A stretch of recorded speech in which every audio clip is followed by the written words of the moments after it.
Hello YouTube fans, Rats here, and welcome to a deck profile with Deskbot. This will be split into two profiles. The first will be on the current TCG with the Bosch support, and the second will be based on the Shining Victory support, and makes more or less a online deck until May when it comes out in TCG. So this will cover more or less all the cards and all the extra deck and what about the side as well, but the other one will be mainly covering the changes. So let's go straight into this with two Deskbot 8 and two Deskbot 7. These are the pair that came out in Bosch. They both gain 500 attack for each Deskbot in your graveyard. They also have protection against targeting from card effects or battle, depending on which one you have on the board. And this one can do piercing, this one can do double attack on monsters. Both are alright. They're not 100% because they're higher level.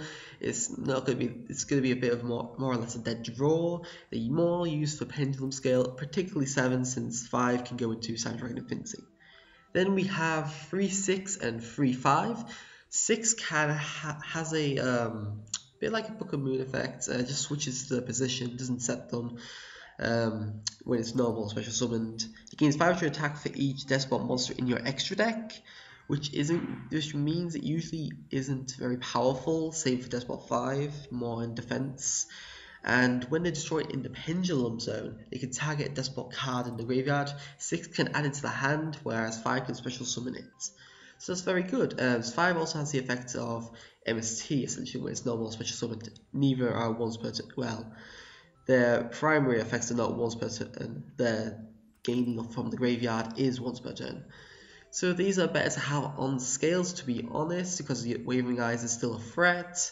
However, Deskbot 5 is better on the field because Cyberdragon Infinity is a card, and this could bring it out very easily. So then on to 444. Deskbot 4 is your beat stick, essentially. It can send a Deskbot from the deck to the graveyard during damage calculation to increase its attack by 500 for each level it's sent. So it can at the max it can send right now in the TCG build is send Deskbot 8 and increase its attack by 4,000. That can be over more or less anything, and it can crash with Blue Eyes Ultimate Dragon. So that is amazing. When Deskbot 9 comes out in the TCG, it'll be able to beat over Blue Eyes Ultimate Dragon. So yeah, that's a little bit more plus, but Deskbot 4 has the alternative effect where it destroys an opponent's monster by battle. It can special summon 2 Despots with different levels from your hand or graveyard in defensive positions. So this can set up your Cyberdragon Infinity plays if you have just sent a Deskbot 5 in the graveyard and you already have a Deskbot 5 on the board. It can recover 3s that are being lost in the graveyard. It can summon out 2s. It can summon out a bunch of these guys and gain plus off quite effectively. And since this effect is not once per turn, it's just reliant on how many spaces you have on the board. So that's very good. Deskbot 4 is very, very needed. Most likely your opponent will have to castell it away to get rid of it, or do something like Ignis or something like that. Then we have triple Deskbot 3. Deskbot 3 is the key card of the deck. When it is normal summoned, you can switch summon a Deskbot from your deck, except from Deskbot 3. So it can summon any of these guys. Most likely you'll either summon out 2, 4, or maybe 5. 2 to get a search, 4 to beat over their beat stick, and 5 to MST. So that is very good, but its other effect is even better. Once per turn, during either player's turn, this can also be done during damage calculation. You can target one Deskbot you control. It gains 500 attack and defense for each Deskbot card you control until the end of the turn. So that is very, very powerful. If you have your scales and full lineup of monsters and the field spell, well, actually not field spell in TCG version, but 2 scales and 5 monsters, that essentially gives you 3,500 attack onto any of your Despots. So that is very powerful. Comboed with 3 of them, you can go over 9,000. It's very, very fun to do that. Then we have Deskbot 2, one of the most key cards in the deck, and technically the highest rarity Deskbot card because it was released as a super promo in Duelist Alliance sneak version. I think it was the special edition box. So yeah, Deskbot 2, when it's special summoned, if it's special summoned, so it doesn't miss timing, you can add a Deskbot card from your deck to your hand. So that's very powerful. It's not once per turn, so you can technically like summon Deskbot 3, use the effect especially summon Deskbot 2 that searches out 1, then machine dupe it to bring out another 2, search out another 2 cards. You search 3 cards in one turn. If they bother to storm in Mirror Force you, Deskbot 3's return, Deskbot 2's return to the hand while you have a Pendulum Scale is perfect. So it's very good. It also has the other effect of increasing the other machine type monsters you control by 500 attack and defense. So that's very good as well. An extra 500 boost is always nice. Then we have triple Max C. This is the replacement for what is it? Not Chicken Game. Deskbot Base. Max C is so needed in this format since the best deck is Perform Agent Pals, and then there's Mermail that special summon a hell of a lot. Cosmo can special summon quite a bit, especially with a new Call the Haunted engine, and just everything just special summons. When Molluks come out, they'll still special summon. They have idea, they have their combo until Super Quantums come back, and then they still have their combo there. But Maxi will not be nullified in this format. I believe he'll be very, very high until at least Ptolemaeus and Norden are wiped from the format, and Perform Mages as well. Then we have 2 Deskbot 1s. It could be a possibility you could cut it down to 1, but I like 2 just because I want to use 1 as synchro material and 1 as a beat stick. Use 500 attack and defense for each machine type monster you control. If 2 or more machine types are special summoned at the same time, while it's in the graveyard, except during damage step, you can special summon it. So that's very, very powerful. Most likely when you pendulum summon, you'll be bringing this bad boy out. You won't be getting out with Deskbot 4 though, which is a shame. But this plus Deskbot 4 equals a Chiribi, so it's very good in the deck. And it is your primary beat stick. Then we have 1 for 1 to special summon out Deskbot 1 from the deck. Raigeki, because it's Raigeki, 1 Day of Peace, which is a little bit weird in the deck, you may think, because this deck wants to OTK. But there are times when you're not going to have the best hand, so 1 Day of Peace is always good to give you an extra draw, give you some recovery time. Then triple machine duplication to combo with Deskbot 2. It's so good in this form. When Deskbot Base comes out, it's not as good, but in this form, it's perfect combo with Deskbot 2. Or even Deskbot 4 if you think it's going to be worth it. Or Deskbot 3 as well. There are so many Despots work so well with machine duplication. You can use Infernal Reckless Summon, but I just don't like that card compared to this card. Then we have 2 Upstart Goblins, just to fill in the deck, to be honest. This is replacing Chicken Game and Terraforming, and that's decent enough, just upstarts. Then this deck can do a lot more than this can give out. Then 1 limited removal, because it's a machine deck. Limited removal is mandatory. 2 Twin Twister, good with Deskbot 1. It's good with any of the other ones because you can get them back with Deskbot 4, so you don't really minus from it, and it's great against the Pendulum era. Then 2 Quaking Mirror Force, I should say. This is one of my favourite cards in the game right now. When your opponent declares an attack, change all their monsters to face down defense position, and they cannot change their battle position for the remainder of the duel unless it's changed by a card effect. So, well, I don't even know if it can be changed by card effects. I'm not 100% sure, but it basically can shut down Synchro and Exceed decks as long as you don't have higher level monsters. So that's brilliant. Then we have 2 powerful Rebirth. I prefer this over Call the Haunted for this deck, just because the main monster you're going to special summon are 2, 3, and 4. You can make an argument to special summon 5, then use Call the Haunted, obviously, to make your Infinity plays. But I prefer just to get my Search, Power Up, or Beat Stick.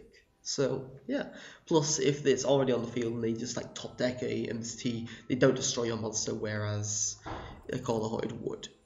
Then finally, Solemn Warning, because it's Solemn Warning. Everyone has to play that. Then onto the extra deck. We have Gachi Genetsu to overlay those dead Deskbot 2s if they're not got anything to power up with. Castel, because it's Castel, bounce them back into the deck. Gigant X to search out a lower machine like Deskbot 3 or Deskbot 4, but I don't usually go into Gigant X, mainly because I don't want to sacrifice my 4s. Cyberdragon Nova and Infinity, because you can overlay them on top of the 5s, and Infinity is one of the most broken cards in well, what is a very broken card in the game. It's not one of the most. It's a very broken card. Then we have Felgrand, we can overload with 8s, or Hope Harbinger Dragon Titanic Galaxy. I forgot to take this out, but I would just, well, this should be coming out in February, so that's completely fine.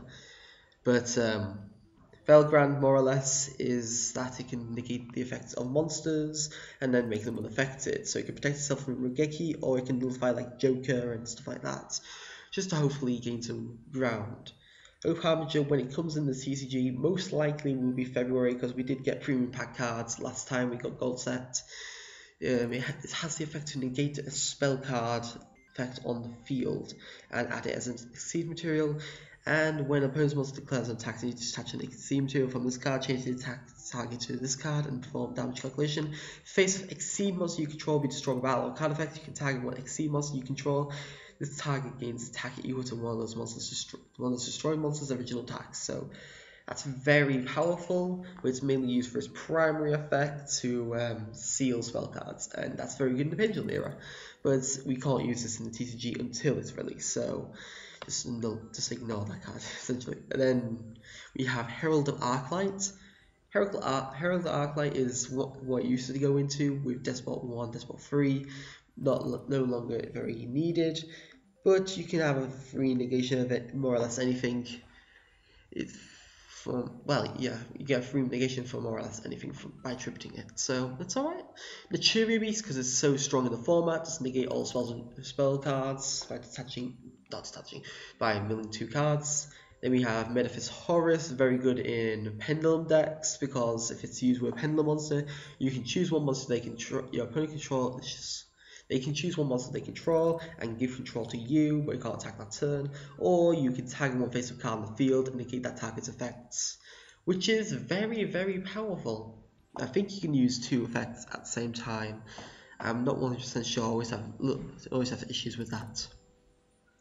Then we have Black Rose Moonlight Dragon. I originally had normal Black Rose in here. Probably would put normal Black Rose in here instead of Hope Harbinger until it comes out in TCG. Black Rose Moonlight can shuffle back can return cards to the hand, but when it's special summoned or when a level 5 or higher monster is special summoned to your opponent's side of the field. So that's very powerful. You can only use that effect once per turn, and it's mandatory. Then we have Clearwing Synchro Dragon. When a level 5 or higher monster uses effects, negate it and destroy it once per turn. During your player's turn, when a monster effect is activated, that targets exactly one level 5 or higher monster on the field. Negate that activation if you destroy it. If this card destroys a monster by this effect, it gains attack equal to that original attack point. So a nice beat stick in that sense. Then Scrap Dragon, because it's Scrap Dragon, you can destroy your scale and destroy a card in their field, and then gain the scale effects. Then we got Trishula. Trishula is basically very powerful in this deck, particularly in the TCG version. It can banish cards on the field as not targets, hand, field, and graveyard. Everyone should know what Trishula does, really. And then finally, Deskbot Base, their biggest speed stick. It gains 500 attack and defense for each Deskbot card on the field, so that's very nice. So its maximum would be about 3500 onto that, so 4k beat stick. Once per turn, you can target one Deskbot card you control, destroy it, and if you do, special summon a Deskbot monster from your deck, which is very powerful. You can destroy your scale, special summon out 3, and then gain skill effects, and do a lot of things from there. And then you can also target one Deskbot card you control and one of the face-up card on the field, and destroy them. You can only use one of those effects per turn. So that is very good. It used to be a Towers Out. Well, it's going to be a Towers Out until the Towers got banned. So yeah, let's say it's a Magnus Out, something like that. Well, they don't have their effect in play. So yeah, that's the extra deck essentially. This is not the full side deck, obviously. This is just suggestions. There's Solemn Strikes.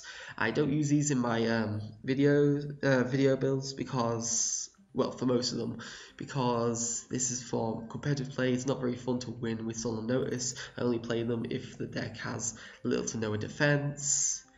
But I would suggest 2 to 3 of these, possibly keeping them in the side deck, just because you may have to go turn 1. If you have to go turn 1, Solemn Strike is a lot better then.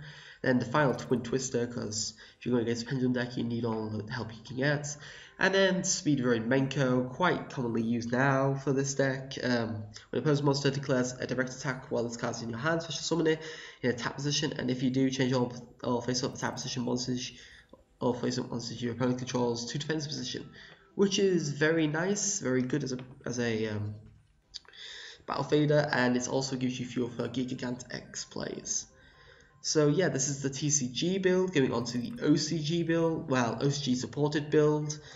We have some changes. We have Deskbot 9 in the deck. This takes out one of the Deskbot 1s. Deskbot 9 is technically a dead draw when you have no scale set up. When you do, it's one of your biggest boss monsters. Once per turn during main phase 1, you can target. You can have this card gain attack equal to the combined attack of all Deskbots you currently control until the end of the opponent's turn, which is very powerful. Say you have 3 Deskbot 3s on the board and a Deskbot 2 while having scales and having the field spell as well.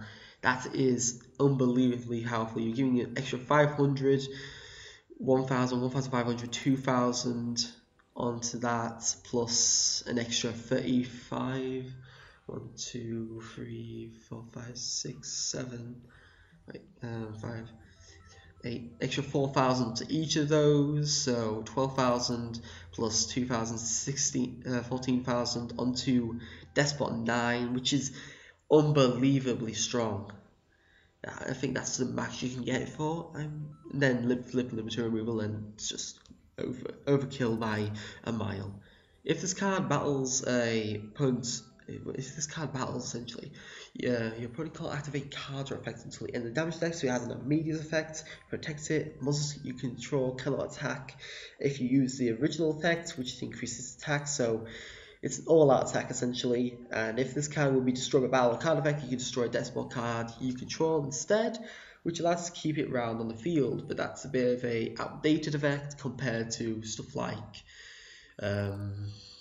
Dark Destroyer, which has an untargetable effect. So that's that. And that's the main change up for the monster lineup, except for Maxis. Maxis get replaced by Deskbot Bases, our field spell. Deskbot Base increases the attack of all Deskbot monsters on the field by 500 attack and defense, which is very powerful. And then once per turn, reveal any number of Deskbot cards in your hand, shuffle them into the deck, and then draw cards equal to the amount of cards you shuffle into the deck. So a Cosmotown-like effect, which is very good. None of these are once per turn, so that's also good. Well, once per turn as in, not once per turn for all Deskbot bases. It's just once per turn per card, so that's very good. You can shuffle back your dead draws of like incorrect scale or Deskbot 9 with no way of getting out, and have a chance of getting Deskbot 3 or Deskbot 4 out, which is very, very nice. Its final effect I haven't actually been able to resolve yet. You can banish 9 Deskbot cards with different names from your side of the field or in your graveyard, except Deskbot Base, and shuffle all cards in your opponent's hand, field, and graveyard into the deck. So essentially you use, I think it's Localized Tornado, it was the card that has the similar effect. Yes.